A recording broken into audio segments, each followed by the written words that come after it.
I hate what you've made of me. A body unloved. Lost is the meaning of touch. I speak to you as a collective of bodies that have stolen the value of mine. I often sit in puddles of my self-loathing blame. I drown in their shallows, although I know how to swim. I grew up by the beach. The vastness of the ocean encompassed me as a child, although I used the skills I was taught and navigated the salty waters with just the kicks and strokes of my 7-year-old limbs. I loved the sea. I was never afraid. My body was my protector, my brain was my guide. You, however, slowly poisoned both. It is hard to detect which came first, body then mind, mind then body. Or did the doses start simultaneously, and simply my protector and guide metabolized at different speeds? It doesn't seem to matter much now, for the definitive is a previously positive symbiotic relationship, one of mutualism, became increasingly parasitical, as it still remains.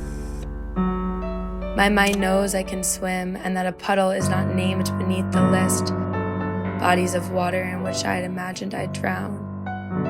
Yet, my body remains paralyzed. I previously presumed that the toxin of which you administered over time was actually disconnecting the two. But with time, I have realized it was only changing their roles. A symbiotic relationship in which one organism lives all or part of its life in a living host, usually benefiting, while harming the host in some way. 2, obtaining a higher reproductive potential in comparison. The venom which altered my brain chemistry turned my mind into the twisted beneficiary, which lived and exploited within the body, the host. You were smarter than I presumed. Your creation evolved into a self-administered being.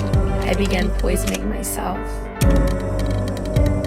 My mind guided my body places where the self-navigation lost service.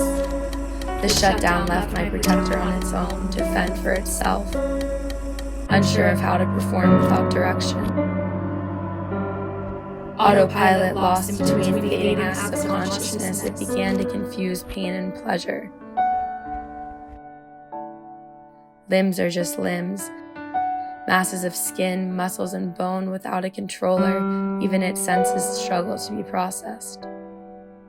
If the water is just a puddle, but the body just feels the cold liquid encompassing its parts, it becomes unsure, resulting in fight or flight. To be afraid of drowning in 3 inches deep when I know I can swim sends electric shocks of anxiety and discomfort throughout my body. It becomes body.